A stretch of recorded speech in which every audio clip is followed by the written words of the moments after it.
नमस्कार, मैं हूं राहुल सिन्हा। सभी न्यूज मित्रों का स्वागत है। सत्ता की शुरुआत में सत्ते पे सत्ता यानी 7 खबरें और दिलचस्प जानकारियां। सबसे पहले हम आज अपने न्यूज मित्रों को पाकिस्तान की सीमा हैदर का ऐसा लाई डिटेक्टर टेस्ट दिखाएंगे जिसमें उसका एक एक झूठ एक्सपोज होने वाला है। हमारे पास 2 ऐसे दस्तावेज हैं जिनमें पाकिस्तानी झूठ की कोई सीमा नहीं है। फिर विदेशों में सनातन धर्म की सत्ता पर कुंजी खुलेगी। एशियन एथलेटिक्स चैंपियनशिप के लिए थाईलैंड ने भगवान हनुमान को शुभांकर बनाया है, लेकिन यह फैसला क्यों किया गया, वजह बहुत ही ज्यादा दिलचस्प है। इसके बाद बंगाल में ममता की जीत के मीटर की बात, जो पंचायत चुनाव में फुल स्पीड में भागा है, जबकि बीजेपी दूसरे नंबर की पार्टी बन गई है। लेकिन इस जीत में भी टीएमसी के लिए टेंशन ज्यादा है। इसकी वजह भी जरूर देखिएगा। वैसे टेंशन चीन को भी है, क्योंकि कल प्रधानमंत्री नरेंद्र मोदी फ्रांस के दौरे पर रवाना होंगे, फिर यूएई भी जाएंगे। फ्रांस से 26 राफेल आने वाले हैं और 3 पनडुब्बी की डील भी फाइनल होनी है। हथियारों वाली ये डिप्लोमेसी देखकर जिनपिंग का ब्लड प्रेशर थोड़ा बढ़ा हुआ होगा। वैसे इस वक्त यमुना का स्तर भी इतना बढ़ गया है कि दिल्ली पर बाढ़ का खतरा मंडरा रहा है। 60 साल के बाद हालात सबसे ज्यादा खराब हैं, इसलिए प्रभावित इलाकों में धारा 144 लागू की गई है। मुख्यमंत्री केजरीवाल ने केंद्र सरकार से मदद भी मांगी है। राजनीतिक दलों को चंदे पर एडीआर की एक रिपोर्ट आई है, जिसमें बताया गया है कि 2016-17 से 2021-22 के दौरान बीजेपी को 10,122 करोड़ रुपए का चंदा मिला, जबकि कांग्रेस को 1,547 करोड़ और टीएमसी को 823 करोड़ रुपए मिले। टमाटर की टेंशन पर नया सर्वे आया है। लोकल सर्कल्स ने देश के 311 जिलों में स्टडी की, जिसमें पता चला कि टमाटर की बढ़ती कीमतों की वजह से देश के 7% लोगों ने टमाटर खाना छोड़ दिया है, जबकि 75% लोगों ने टमाटर खाना कम कर दिया है। तो सत्ता में सबसे पहले बात उस पाकिस्तानी महिला सीमा हैदर की, जो पिछले एक हफ्ते से भारत से लेकर पाकिस्तान तक सुर्खियों में बनी हुई है। आज पाकिस्तान से अवैध तरीके से भाग कर आई सीमा हैदर का सच दुनिया के सामने आने वाला है। सीमा हैदर का झूठ बेनकाब होने वाला है। टीवी 9 भारतवर्ष के पास ऐसे एक्सक्लूसिव दस्तावेज हैं जो सीमा हैदर के प्रति गहरा संदेह पैदा करते हैं। आज 2 दस्तावेजों में सीमा हैदर की पोल खुलने वाली है, क्योंकि यह मामला सिर्फ एक पाकिस्तानी महिला की प्यार वाली दलील का नहीं है, बल्कि उस पर जासूसी के भी आरोप लग रहे हैं और अब यह राष्ट्रीय सुरक्षा का भी विषय बन चुका है। इसलिए सीमा हैदर का सच सामने लाना बेहद जरूरी है। जिस तरह कोई शातिर अपराधी बार बार बयान बदलकर पुलिस को गुमराह करता है और लाई डिटेक्टर के जरिए उसके सच को सामने लाया जाता है, ठीक उसी तरह कुछ दस्तावेजों और तथ्यों के आधार पर सीमा हैदर का झूठ आज स्पष्ट रूप से सामने आ जाएगा। अब वक्त है सीमा हैदर के लाई डिटेक्टर टेस्ट का, जिसमें पहला और सबसे बड़ा झूठ दुनिया के सामने आने वाला है। यह झूठ है सीमा हैदर की उम्र को लेकर या फिर जन्म की तारीख को लेकर। टीवी 9 भारतवर्ष के पास 2 डॉक्यूमेंट हैं जिसमें सीमा हैदर की ओर से अलग अलग जन्म की तारीख बताई गई है। टीवी 9 भारतवर्ष के पास सीमा हैदर का पाकिस्तानी आई कार्ड है, जिसमें जन्म की तारीख 1 जनवरी 2002 लिखी हुई है। इस आई कार्ड को जारी करने की तारीख 20/9/2022 है। इसमें एक्सपायरी डेट भी लिखी हुई है, जो 20/9/2032 है। वहीं दूसरी ओर साल 2014 में सीमा की ओर से पाकिस्तान में दाखिल हलफनामे की तस्वीर टीवी 9 भारतवर्ष के पास में है और इस हलफनामे में तारीख लिखी हुई है 15 फरवरी 2014। मतलब इस तारीख को यह एफिडेविट दाखिल किया गया था। इसमें उम्र 19 से 20 साल बताई गई। इस हिसाब से देखें तो सीमा हैदर का जन्म साल 1994 में हुआ था। मतलब 8 साल का अंतर, यानी पहले लाई डिटेक्टर टेस्ट में सीमा हैदर फेल हो गई। उसके दावे अलग अलग निकले। अब सवाल है, आखिर सीमा हैदर अपनी उम्र गलत क्यों बता रही? दोनों सर्टिफिकेट का सच क्या है? हालांकि टीवी 9 भारतवर्ष से बातचीत में सीमा हैदर ने इस हलफनामे को गलत बताया और कहा कि उनसे सिर्फ साइन करवाए गए थे, लेकिन यह कहानी इतनी सीधी बिल्कुल भी नहीं है। वहीं सीमा हैदर से अब जब उम्र को लेकर सवाल पूछे जा रहे हैं तो वो जन्म की अलग अलग तारीख बता रही हैं, वो भी आप सुन लीजिए। मेरी उम्र बहुत छोटी थी सर, ये झूठ कह रहे हैं कि मैं 20 से 19 साल की थी। मैं 16 से 15 इन्हीं सालों में थी, ज़्यादा बड़ी नहीं थी। और रही बात आधार कार्ड की, तो वो एज थोड़ी कम करवा के मेरे पापा ने बनवा के दिया था। पहली बार जब बनवाया था पापा के नाम से आधार कार्ड, 16 से 15 साल की थी, ज़्यादा बड़ी नहीं थी सर। तो सीमा हैदर के झूठ की कहानी और भी है, सवाल और भी हैं, बेनकाब करने वाले सबूत और भी हैं। आज परत दर परत सीमा हैदर के हर राज से हम पर्दा उठा रहे हैं। लाई डिटेक्टर टेस्ट के जरिए सीमा हैदर की असली कहानी को आपके सामने ला रहे हैं। साल 2014 में जो हलफनामा पाकिस्तान में दाखिल किया गया था, जिसमें सीमा हैदर का नाम लिखा है, सीमा हैदर के हस्ताक्षर हैं, पति गुलाम हैदर के साथ सीमा हैदर की तस्वीर है, पाकिस्तान का स्टैंप है। इस हलफनामे में सिर्फ उम्र वाला झोल नहीं है, बल्कि सीमा के दावों को एक्सपोज करने वाली और भी कहानी है, जिसका आज लाई डिटेक्टर टेस्ट करना जरूरी है। हलफनामे में सीमा अपनी मर्जी से परिवार छोड़ने की बात कर रही है, अपनी मर्जी से गुलाम हैदर से शादी की बात कर रही है। हलफनामे में लिखा गया है कि मैंने 10 दिन पहले अपने पिता के घर को छोड़ दिया। यह भी लिखा है कि मेरे माता पिता जो लालची हैं, वो मेरी मर्जी के खिलाफ शादी करना चाहते हैं। सीमा हैदर की ओर से दाखिल हलफनामे में लिखा है कि वो अपनी मर्जी से गुलाम हैदर के साथ कॉन्ट्रैक्ट मैरिज करना चाहती हैं। हलफनामे में इन बातों के सत्य होने की बात कही गई है, साथ ही भविष्य में सबूत के तौर पर इस्तेमाल करने की भी बात कही गई है। सीमा हैदर ने लिखा है कि वो सिर्फ 3 कपड़ों में गुलाम हैदर के घर आई, उनके परिवार से अच्छे रिश्ते हैं और उन्हें लगता है कि गुलाम मुझे हमेशा खुश रखेंगे। सवाल इसलिए उठ रहे हैं कि जो सीमा हैदर शपथ पत्र में अपने माता पिता को लालची बता रही है, पति के साथ अपनी मर्जी से शादी की बात कर रही हैं, वो अब अपने पति और पति के परिवार पर धमकी देने का आरोप लगा रही है, पाकिस्तान जाने पर हत्या होने का आरोप लगा रही है। लाई डिटेक्टर टेस्ट में यहां भी सीमा हैदर सवालों के कटघरे में नजर आ रही है। यहां भी सीमा हैदर के कई दावे झूठे निकले, जिससे संदेह पैदा होता है। खैर, इन दस्तावेजों का सच क्या है, यह जांच के बाद पता चलेगा, लेकिन सवाल ये उठ रहे हैं कि जो सीमा हैदर अपने घर को छोड़कर गुलाम के साथ खुशी खुशी रहने आ गई थी, वो अचानक इतना कैसे बदल गई? ऐसा क्या हुआ कि वो पाकिस्तान से नेपाल गई, नेपाल से गैरकानूनी तरीके से हिंदुस्तान आई, अब नोएडा में किराए के मकान में रह रही है, अलग अलग माध्यम से अपने पति गुलाम हैदर पर सवाल उठा रही है। सीमा हैदर की दलील है कि पाकिस्तान में गुलाम उसके साथ जुल्म करता था, जबकि गुलाम हैदर सीमा को वापस पाकिस्तान भेजने की बात कह रहा है। एक तरफ सीमा हैदर का आरोप है कि गुलाम ने उसके साथ मारपीट की, चेहरे पर मिर्ची फेंकी, वहीं दूसरी ओर गुलाम का आरोप है कि सीमा हैदर संपत्ति बेचकर पाकिस्तान से फरार हो गई। एक तरफ सीमा हैदर का कहना है कि गुलाम हमेशा झगड़ा और मारपीट करता था, उसने तलाक दे दिया। वहीं दूसरी ओर गुलाम का कहना है कि सीमा का आरोप है कि पाकिस्तान जाने पर उसे जान का खतरा है। वहीं गुलाम ने बच्चों को भी पाकिस्तान भेजने के लिए कहा है। सीमा का कहना है कि उसने हिंदू धर्म अपना लिया, सचिन से शादी कर ली, जबकि गुलाम का तर्क है कि बिना तलाक सीमा शादी कैसे कर सकती है। अब सवाल है, किसके दावे सच्चे हैं, किसके झूठे हैं? एक महिला जो पाकिस्तान से गैर कानूनी तरीके से भारत आकर रह रही है, उस पर भरोसा किया जाए या फिर उस शख्स पर यकीन किया जाए जो भारत के बाहर है और पाकिस्तानी महिला सीमा हैदर पर गंभीर आरोप लगा रहा है? जो वहां से भेजे जा रहे हैं कागज वगैरह कुछ भी, तो इससे मुझे नहीं पता कि क्यों भेजे जा रहे हैं। दूसरी बात, मैंने कभी भी नहीं लिखा, हाँ शादी हमारी कोर्ट वाली ही हुई थी, ये मैंने सबको शुरू से लेकर बताया था कि मैं किसी और को पसंद, और हैदर का हमारे परिवार में आना बिल्कुल भी नहीं था। कभी भी हैदर के पापा हमारे घर में नहीं आए, हमारा कभी भी ऐसा रिलेशन नहीं रहा।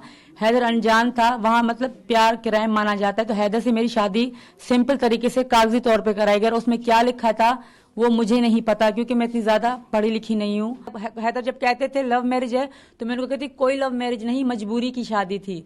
मैंने एक बार नहीं कई बार कहा है सर, आप कैसे कह सकते हो कि मैंने कहा नहीं? मैंने कई बार कहा, जब भी हैदर ने लव की बात करी मैंने कहा कोई प्यार नहीं था, मजबूरी की शादी थी। अगर प्यार सर, ये सीमा हमने लव मैरिज किया था, तो सीमा ने कोर्ट में आके खुद बोला था कि मैं 18 से 19 साल का हूँ, मैं अपना फैसला खुद ले सकता हूँ। जो है ना, शादी इसने खुद मेरे से लव मैरिज किया, ये जीता जागता मैं एक सबूत हूँ। कहीं से भी आप मालूमात करो कि ये बात बिल्कुल ये बेबुनियाद है। सीमा झूठ बोल रहा है कि इनकी जबरदस्ती निकाह हुई। ये 18 से 19 साल इसकी जुबानी बात है कि इसने लिखवाया भी खुद। TV9 भारतवर्ष के पास एक और दस्तावेज है जो सीमा के दावे को झूठा साबित कर रहा है। ये फैमिली रजिस्ट्रेशन सर्टिफिकेट है, जिसमें सीमा हैदर ने अपने परिवार के सभी सदस्यों की जानकारी दी है। इस दस्तावेज को जारी करने की तारीख 6/10/2022 लिखी है, यानी आज से करीब 9 महीने पहले। सीमा हैदर की ओर से गुलाम हैदर को अपना पति बताया गया। इसमें परिवार के सभी सदस्यों की पूरी जानकारी के साथ तस्वीर भी दी गई। इसमें सीमा हैदर, पति गुलाम हैदर और 4 बच्चों की जन्म की तारीख है, माता और पिता का नाम है, पहचान से जुड़ा नंबर है, रजिस्ट्रार जनरल और पाकिस्तान का दस्तखत भी है। इस दस्तावेज में परिवार के 6 सदस्यों की पूरी जानकारी है। इन तस्वीरों और तथ्यों के अलावा कई और जानकारी हैं जो चौंकाने वाली हैं, जो पुलिस के हाथ लग चुकी हैं। जब सीमा हैदर के पाकिस्तानी होने का खुलासा हुआ था, उस वक्त सीमा हैदर के पास से और भी कई ऐसे दस्तावेज मिले थे जिससे इसकी नीयत पर सवाल उठ रहे थे। आपको बता दें, सीमा हैदर के पास से 3 आधार कार्ड और 6 पासपोर्ट मिल चुके हैं। पुलिस का दावा है कि तीनों आधार कार्ड फर्जी हैं। सिर्फ इतना ही नहीं, आधार कार्ड में गैर कानूनी तरीके से एडिट कर सचिन का नाम जोड़ने की कोशिश की गई थी। इसके अलावा 4 mobile phone, 1 SIM, 2 VCR cassette सीमा से बरामद हो चुके हैं। वीसीआर कैसेट में कोई मैसेज नहीं होने पर शक और भी गहरा हो रहा है। कहा यह भी जा रहा है कि एक फोन मिला है जो पूरी तरीके से क्षतिग्रस्त है, यानी इसमें कोई डिटेल नहीं है। फिलहाल टीवी 9 भारतवर्ष के खुलासे के बाद पुलिस एक्शन मोड में है। सीमा हैदर पर पुलिस की कड़ी नजर है। कल भी पुलिस ने 2 घंटे तक सीमा से पूछताछ की थी। आज भी सीमा हैदर से सवाल जवाब किया गया। एक सवाल सीमा हैदर की भाषा को लेकर भी है।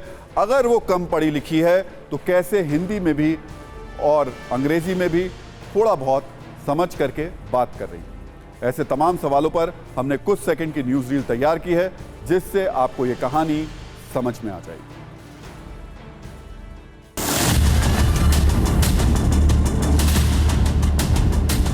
मेरे पास सब कुछ है, सिर्फ नहीं है तो वीज़ा नहीं है।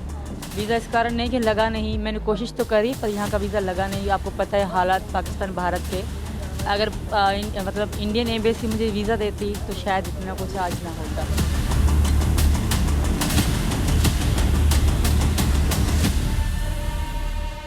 कितनी पढ़ी लिखी हैं? मैं ज़्यादा पढ़ी लिखी नहीं सर, 5 तक पढ़ी। 5वीं तक पढ़ी हैं। आपकी हिंदी बहुत अच्छी है, आपने हिंदी कहीं से सीखी है? जी मैं उनसे सीखी है। अंग्रेज़ी आती है थोड़ी बहुत। समझ लेती हैं? समझ ज़्यादा जो जल्दी बोल दे, पटर पटर वो ना, जो स्लोली बोलेंगे वो समझ लूँगी।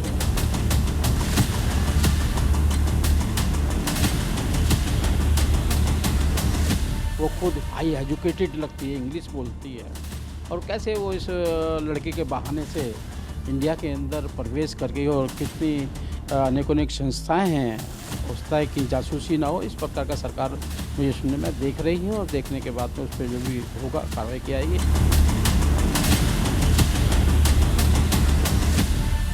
तो लोग गवाह होते हैं, एविडेंस होता है, उनकी तलाकनामे के ऊपर सिग्नेचर और मोहर लगती है, तब तलाक कन्फर्म होता है। इस तरीके से तलाक नहीं होता कि कोई भी कह दे औरत के जाए तलाक कर दे कि हमने तलाक मियाँ को दे दिया और उसके बाद वो शादी कर ले।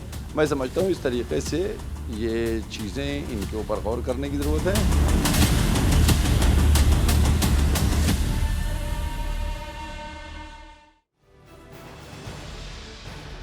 एक बड़ा सवाल सीमा हैदर के भाई को लेकर भी उठ रहा है। दावा है कि सीमा हैदर का भाई पाकिस्तान की आर्मी में है। तो एक सवाल यह भी कि क्या सीमा हैदर मोहब्बत की आड़ में जासूसी करने आई?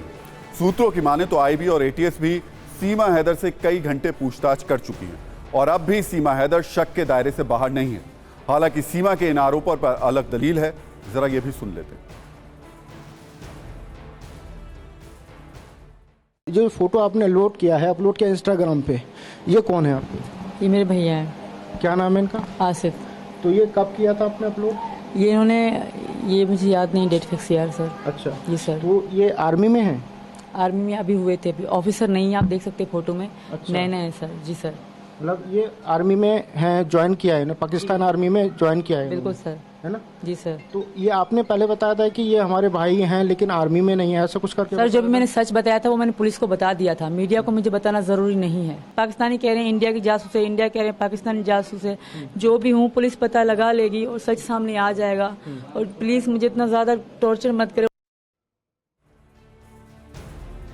शक की सुई सीमा हैदर की तरफ घूमने की कई वजह हैं। पहली वजह, सीमा के पास पाकिस्तान वाला फोन टूटा क्यों है? सीमा हैदर की सचिन के साथ हुई चैट डिलीट क्यों की गई? नेपाल के रास्ते गैरकानूनी तरीके से सीमा भारत क्यों आई? सत्ता में अब हमारी अगली खबर इस बात का सबूत है कि पूरी दुनिया में सनातन धर्म की सत्ता कितनी मजबूत है। यह खबर है दक्षिण एशियाई देश थाईलैंड से, जिसे देखकर हिंदू धर्म का अनुसरण करने वाले बजरंगबली के करोड़ों भक्तों को गर्व और आनंद की अनुभूति होने वाली है।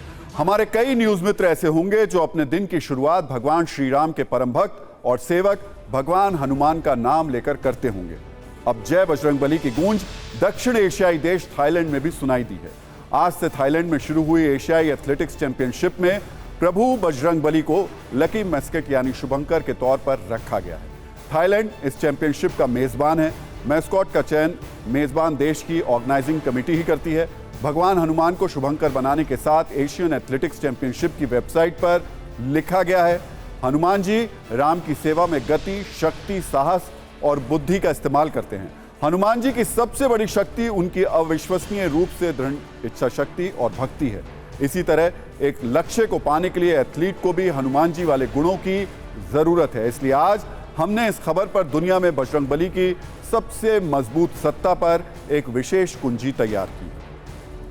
वैसे इस खबर को जानने के बाद हमारे न्यूज मित्रों के मन में पहला सवाल यह होगा कि आखिर थाईलैंड के इस बड़े फैसले के पीछे वजह क्या है। आखिर क्यों थाईलैंड ने एशियन एथलेटिक्स चैंपियनशिप में शुभंकर के लिए भगवान हनुमान का चयन किया। तो आप सभी को बता दें, थाईलैंड दक्षिण एशिया का ऐसा देश है जहां रहने वाली एक बहुत बड़ी आबादी भगवान हनुमान में आस्था रखती है। जहां भगवान हनुमान के मंदिर हैं, विधि विधान के साथ बजरंगबली की पूजा की जाती है और इसकी वजह है थाईलैंड के राज परिवार का रामायण, भगवान राम और भगवान राम के भक्त हनुमान का पुराना कनेक्शन। थाईलैंड के चक्री वंश के राजाओं को भगवान राम का नाम दिए जाने की परंपरा रही है। थाईलैंड के पूर्व शासक भूमिपोल अदुल्यदेज को राम नॉम कहा जाता है। इसी तर्ज पर थाईलैंड के शासक राम द्वितीय ने भारतीय रामायण का अनुवाद थाई भाषा में किया था और इसे स्कूलों और विश्वविद्यालयों के पाठ्यक्रम का हिस्सा बनाया था। थाई भाषा में अनुवाद करते हुए भारतीय रामायण को थाईलैंड की संस्कृति के अनुरूप ढाला गया और धीरे धीरे वो समाज का अभिन्न अंग बन गई। वहां श्री राम और हनुमान जी सहित रामकथा के तमाम पात्रों की पेंटिंग्स राज परिवार के मंदिर की दीवारों पर बनाई गई हैं। वहां के 2 शहरों के नाम अयोध्या और लोपपुरी हैं, जो अयोध्या और लवपुरी से लिए गए हैं। यानी थाईलैंड का रामकथा और हनुमान जी से गहरा कनेक्शन है। इसलिए एशियन एथलेटिक्स चैंपियनशिप के शुभंकर के रूप में हनुमान जी का होना आश्चर्यजनक नहीं है, बल्कि इसे स्वाभाविक कहा जाना चाहिए। थाईलैंड एक ऐसा देश है जहां भगवान हनुमान से जुड़ा एक त्योहार हर साल मनाया जाता है। इसे मंकी बुफे फेस्टिवल का नाम दिया गया है और इसका आयोजन हर वर्ष थाईलैंड के लोपपुरी शहर में होता है। यहाँ के लोगों का मानना है कि राजा राम ने भगवान हनुमान को जमीन का एक टुकड़ा लोपपुरी भेंट दिया था। इसी वजह से भगवान हनुमान का आशीर्वाद लोगों पर बना रहता है। इसीलिए यहाँ बंदरों का सत्कार किया जाता है और इस उपलक्ष्य में लोग भव्य बुफे का आयोजन करते हैं। हर साल इस आयोजन में बंदरों के लिए लगभग 4000 किलो खाने की व्यवस्था की जाती है। यहाँ रहने वाले लोग मानते हैं कि थाईलैंड के इस शहर पर भगवान हनुमान की कृपा हमेशा बनी रहती है।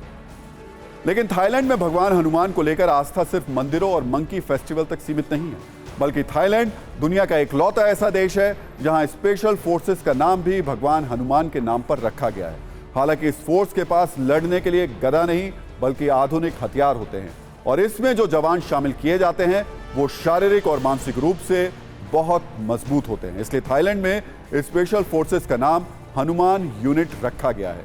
ये रॉयल थाई पुलिस की क्राइम सप्रेशन डिवीजन है, स्पेशल जो उसको कहा जा सकता है। इसका गठन नवंबर 2019 में किया गया था। तब इसमें 40 अधिकारी शामिल थे। बड़ी बात यह है कि ये स्पेशल हनुमान यूनिट स्वेट यानी कि special weapons and tactics team की तरह काम करती है। हर वर्ष अमेरिकी सेना के साथ ये यूनिट एक युद्धाभ्यास भी करती है और इस वॉर एक्सरसाइज का नाम भी हनुमान गार्जियन है। यानी भगवान हनुमान में थाईलैंड के लोगों की कितनी आस्था है, इसे इन बातों से आसानी से समझा जा सकता है। हालांकि वैसे तो थाईलैंड एक बौद्ध बहुल देश है और करीब 7 करोड़ की आबादी वाले इस देश में हिंदू 0.1% ही हैं। यानी करीब 85,000 हिंदू थाईलैंड में रहते हैं। बावजूद इसके थाईलैंड में भगवान हनुमान को मानने वाले और उनकी पूजा करने वाले लोग बहुत बड़ी संख्या में हैं। हालांकि भगवान हनुमान की सत्ता सिर्फ हिंदुस्तान या थाईलैंड तक ही नहीं है, बल्कि दक्षिण एशिया के ऐसे तमाम देश हैं जहां रोज जय हनुमान ज्ञान गुण सागर का पाठ किया जाता है, जय बजरंगबली का उद्घोष होता है, भगवान हनुमान की पूजा होती है। थाईलैंड के अलावा म्यांमार, कंबोडिया, लाओस, मलेशिया और इंडोनेशिया में भी वहां के लोग हनुमान जी की विधिवत पूजा करते हैं। गौर कीजिएगा, इंडोनेशिया जो दुनिया की सबसे ज्यादा मुस्लिम आबादी वाला देश है, वहां भी हनुमान जी को पूजने वाले लोग बहुत बड़ी संख्या में रहते हैं। इसी तरह मॉरिशस में भी कई मंदिर हैं जिनकी दीवारों पर हनुमान जी की कई प्रतिमा उकेरी गई हैं। वैसे जब भगवान हनुमान की पूजा करने वाले देशों की बात हो रही है तो अमेरिका के पूर्व राष्ट्रपति बराक ओबामा का जिक्र करना भी बेहद जरूरी है, जो खुद को हनुमान भक्त कहते हैं और हमेशा अपनी जेब में बजरंगबली की एक छोटी सी मूर्ति भी रखते हैं। ओबामा खुद से कह चुके हैं कि जब भी वो थका हुआ या परेशान महसूस करते हैं तो बजरंगबली की वो मदद लेते हैं, उनका अनुसरण करते हैं, उन्हें याद करते हैं। और वैसे इंडोनेशिया के बारे में एक जानकारी मैं आपको दे दूं, मैं वहाँ गया था तो सुल्तान का जो महल है, जोग्यकार्ता नाम का एक शहर है जो कि वो लोग अयोध्या मानते हैं, सुल्तान के महल में हर रविवार को वहाँ पर रामायण का पाठ होता है।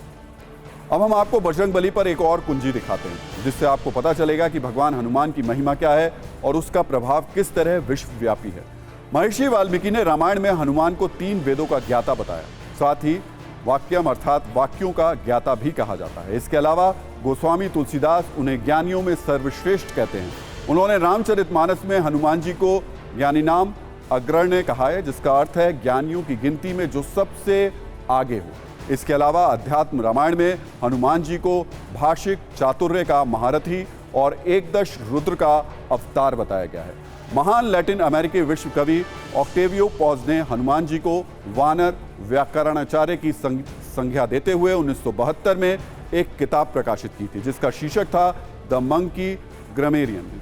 शास्त्रों के अनुसार हनुमान जी को भगवान शंकर और ब्रह्मा जी ने दीक्षा दी थी।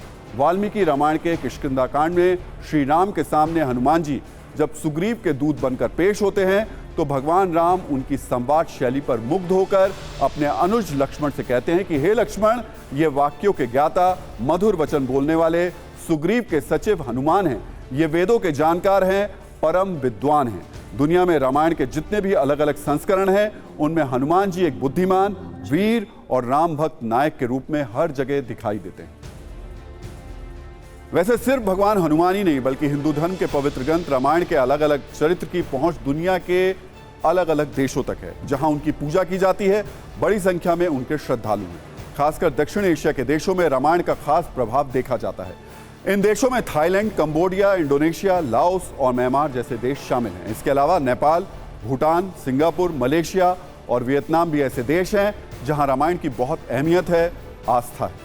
लेकिन दिलचस्प तथ्य यह है कि कथा साहित्य के रूप में भारतीय रामायण जिन देशों में पहुंची वो वहां की संस्कृति का हिस्सा बन गई।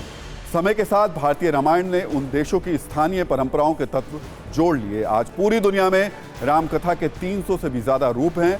अलग अलग देशों में अलग अलग तरीके से रामकथा की व्याख्या की गई है। कुछ देशों में रामायण में नए अध्याय भी जोड़े गए हैं तो कहीं कुछ पात्रों और भूमिकाओं में थोड़ा बदलाव किया गया है। लेकिन बड़ी बात यह है कि जिस देश में भी रामायण पहुंची वहां रामकथा को अपनी लोकल मान्यताओं के अनुसार ढालकर अपनाया गया।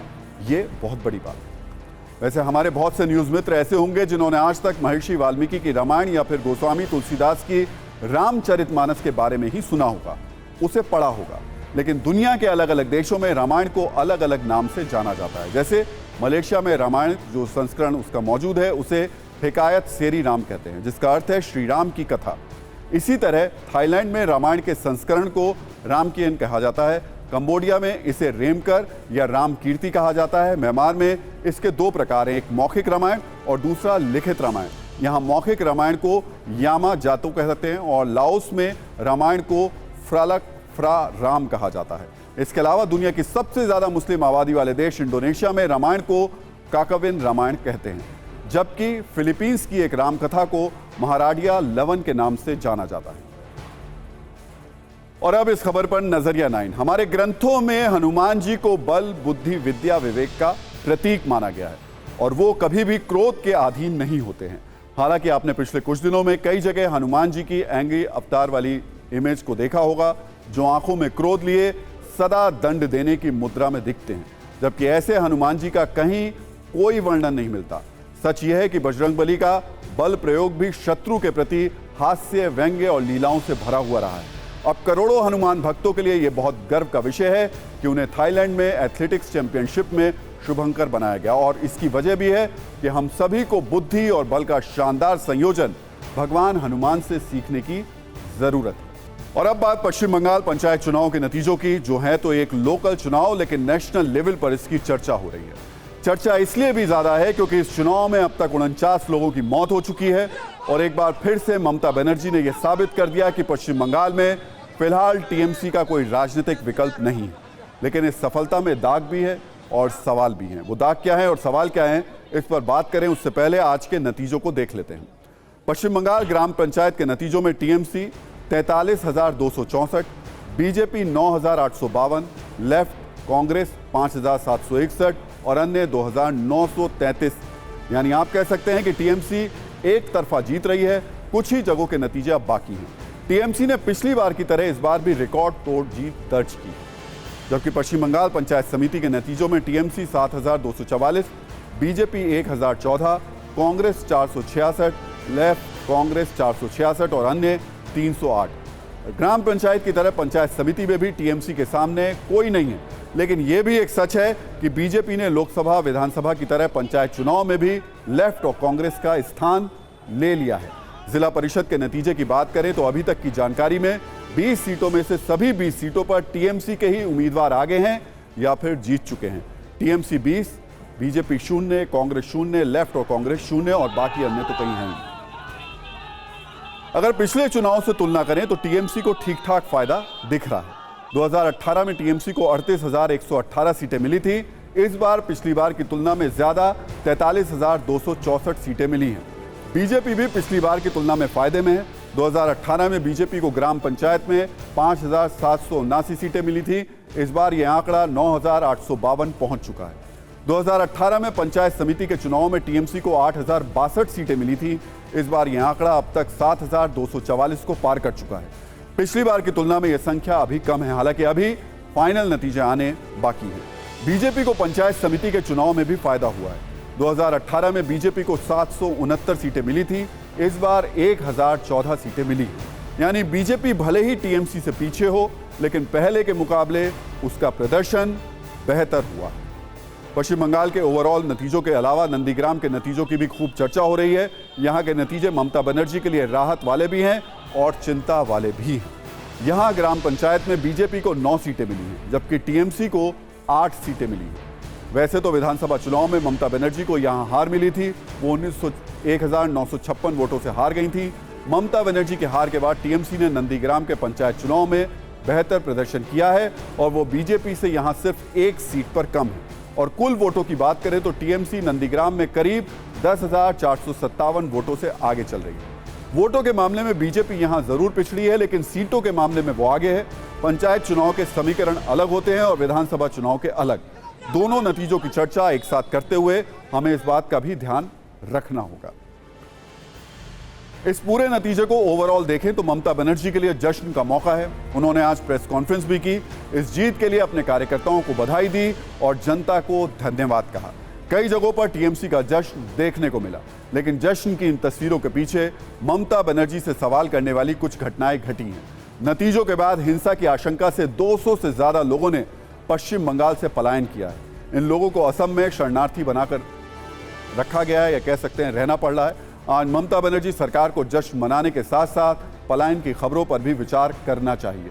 आखिर उनके राज्य में लोग इतने भय में क्यों रहते हैं कि चुनाव नतीजों के बाद पलायन करना पड़ता है? ये किसी भी लोकतंत्र के लिए शुभ संकेत नहीं हो सकता।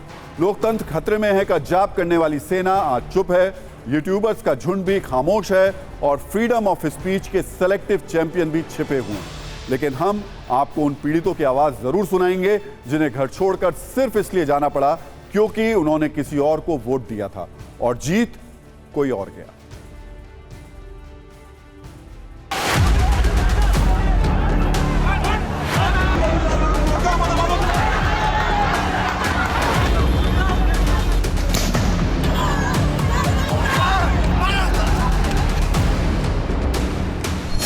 इतना ही आपको बताना चाहता हूँ कि पश्चिम बंगाल से करीबन 150 लोग शरणार्थी असम में कल आए हैं। वो लोग यही बताए हैं कि पंचायत चुनाव का कारण जो हिंसात्मक घटने हुए हैं उनका कारण ये लोग भयभीत होते, आक्रांत होते असम तक आया है।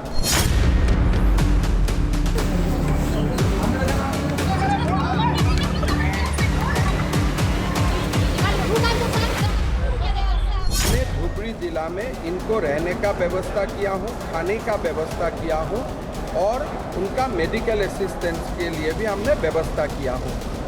फिलहाल 133 लोग 133 लोग रिलीफ कैंप में मौजूद हैं।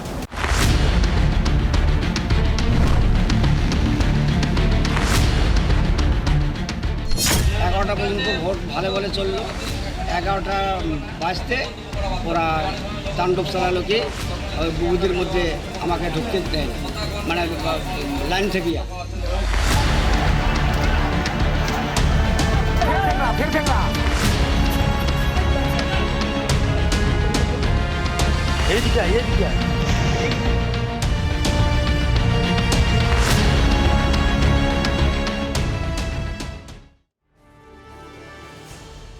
इस बीच चुनावी हिंसा पर बीजेपी काफी आक्रामक है। बंगाल में चुनावी हिंसा पर बनी बीजेपी की फैक्ट फाइंडिंग टीम ने ममता बनर्जी सरकार पर हिंसा को रोकने में नाकाम रहने का आरोप लगाया है। बीजेपी ने कहा कि लेफ्ट से ज्यादा हिंसा ममता बनर्जी के शासनकाल में हो रही है। 34 years of left misrule, arrogance, despotic, ugly, cruel, उसको आप हरा के आएंगे। ये क्या हो गया ममता जी कि आप तो उससे भी आगे बढ़ गई।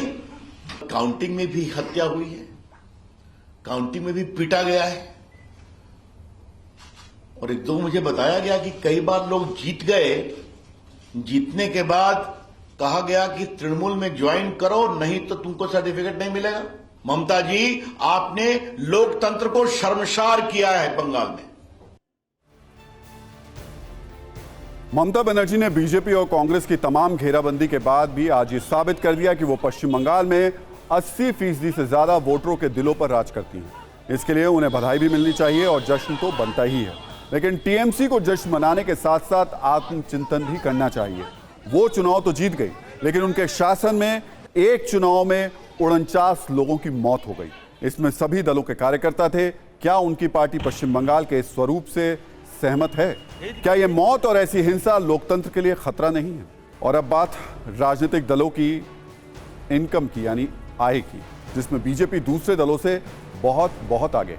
इतनी आगे है कि बीजेपी के पीछे दूर दूर तक कोई नहीं है।